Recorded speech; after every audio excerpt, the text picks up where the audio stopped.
Aujourd'hui, dans cette review des casques de collection Star Wars Altaïa, les numéros 50, 51 et 52. Premier numéro de ce nouvel envoi, le 50, est consacré aux pilotes du A-Wing.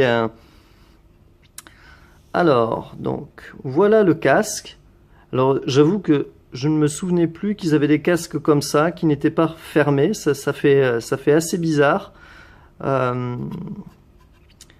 Alors, que dire de ce modèle? Bon, je ne vous le cacherai pas, moi je suis pas très emballé par ce modèle. J'avoue que si je ne les achetais pas, enfin si je n'étais pas abonné, c'est typiquement le genre de modèle que je n'aurais pas acheté. Alors, vous avez donc un emblème rebelle pour personnaliser le casque qui est peint, un petit communicateur, de trois autres petits emblèmes. Niveau peinture, c'est pas formidable non plus, hein. C'est cet aspect bleu encore là qui fait trop net. Alors bon, on a une volonté avec le gris de montrer que le casque est écaillé, que le casque a du vécu, mais bon, c'est pas très convaincant sur ce modèle. Là, on remarque encore la séparation là, entre les deux parties qui composent le casque. C'était beaucoup moins visible sur les premiers modèles. On voit qu'il y a peut-être un peu de relâchement. Voilà.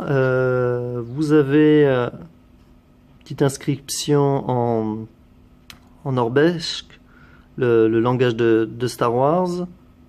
Donc bon, je sais pas ce que vous pensez de ce casque, mais ça fait plus, j'ai l'impression d'un peu là de biais d'un soldat de Halo.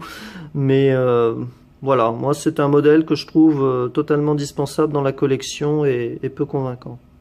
Alors, le numéro suivant, même s'il n'est pas parfait, rattrape la déception du précédent casque. Il s'agit donc du numéro 51, le First Order TIE Fighter Pilot. Effectivement, donc il s'agit des pilotes des TIE Fighters, alors plus particulièrement des forces spéciales, ceux qui pilotent les tailles de place.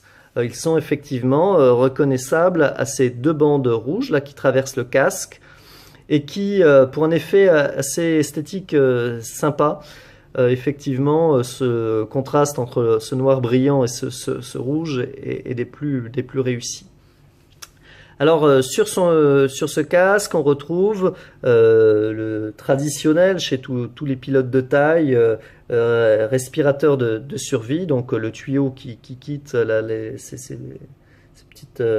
petits communicateurs et ces petites embouts argentés.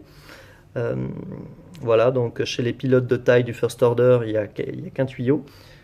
Vous avez donc ces jolies rayures rouges. Alors il y a tout un tas aussi de petits embouts argentés, de petites encoches. Alors sûrement, alors là c'est une supposition, ça doit être pour le capteur de visée qui doit se rabattre sur le casque et justement se clipser dans ces petites encoches.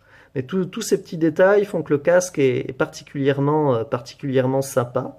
Donc voilà le capteur de visée en haut qui se rabat sur les verres noirs, là, verres polarisés. Vraiment un joli modèle, si ce n'est donc comme je l'ai déjà dit dans d'autres reviews, cette démarcation là entre les deux parties du casque, comme s'ils arrivaient maintenant plus à faire des trucs discrets. Donc plus on avance dans la collection, qui devait initialement compter 60 numéros et qui en comptera un peu plus avec l'arrivée de Rogue One, et donc ce défaut est de plus en plus visible. Je l'avais trouvé particulièrement net sur le casque du Stormtrooper du First Order, et là encore, bien que ce soit noir, on la voit clairement. Donc c'est dommage parce que le casque était réellement sympa.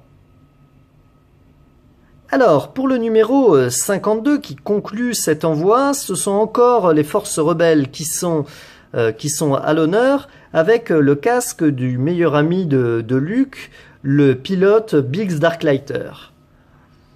Voilà, donc un nouveau casque de plus pour l'escadron Rogue, casque qui, comparativement au pilote de A-Wing, est beaucoup plus sympa. Alors, notamment, je dirais au niveau du travail des couleurs, il est beaucoup plus crédible. Le casque a encore une fois cet aspect moins sorti d'usine. Les couleurs sont un peu plus spacées. Il y a un grain. Enfin, euh, ouais, les couleurs sont beaucoup plus crédibles et beaucoup plus sympas.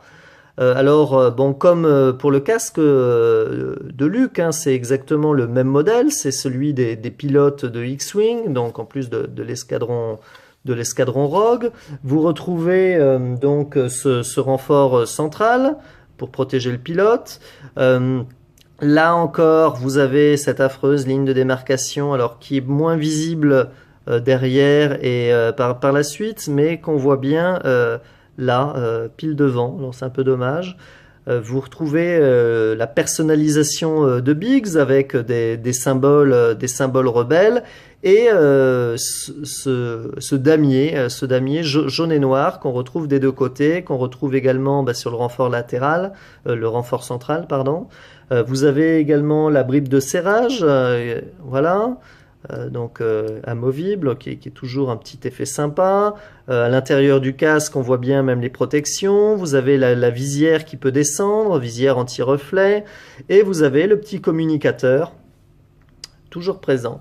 Donc effectivement, bon, c'est un casque pas totalement novateur, vu qu'il reprend le modèle de celui de Luke X-Wing, mais en étant suffisamment personnalisé pour être assez sympa.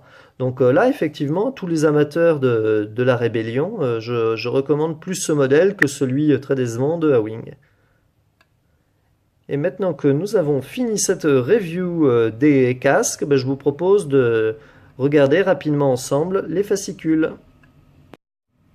3 fascicules qui accompagnent ces numéros et sont comme d'habitude riches en photos et en petites explications et anecdotes très sympas.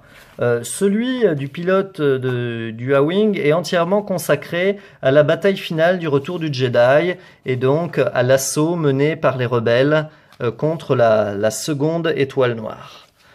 Vous avez donc tout un article sur le pilote de A-Wing,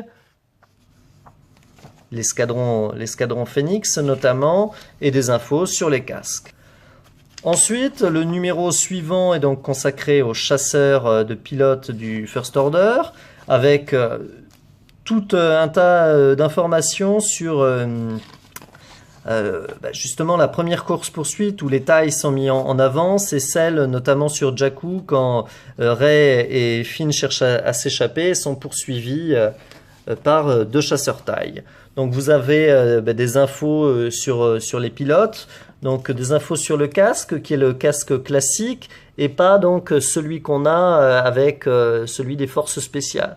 Mais bon, ce qui le différencie notablement, c'est ces bandes rouges et là le fait qu'il y ait une écriture donc supplémentaire. Voilà donc des infos ensuite sur les officiers et les troupes du premier ordre, et notamment les artilleurs. Le dernier numéro est consacré donc à Biggs et à l'étoile noire, cette fois donc la première étoile noire, et à l'assaut mené par les rebelles suite donc à l'évasion d'Han Solo, Leia, Chewbacca et Luke de l'étoile noire. Voilà, on retrouve tout un article sur le personnage de Biggs. Héros, là, cette photo est extrait des scènes coupées en l'occurrence de A New Hope, où effectivement Luke rencontrait bien plus tôt, même tout au début du film, son ami, ainsi que d'autres de ses amis sur Tatooine pour leur raconter ce qu'il avait vu dans ses jumelles et donc l'attaque du Tantive 4. Le reportage qui suit est consacré cette fois au commandant de l'étoile noire. Voilà.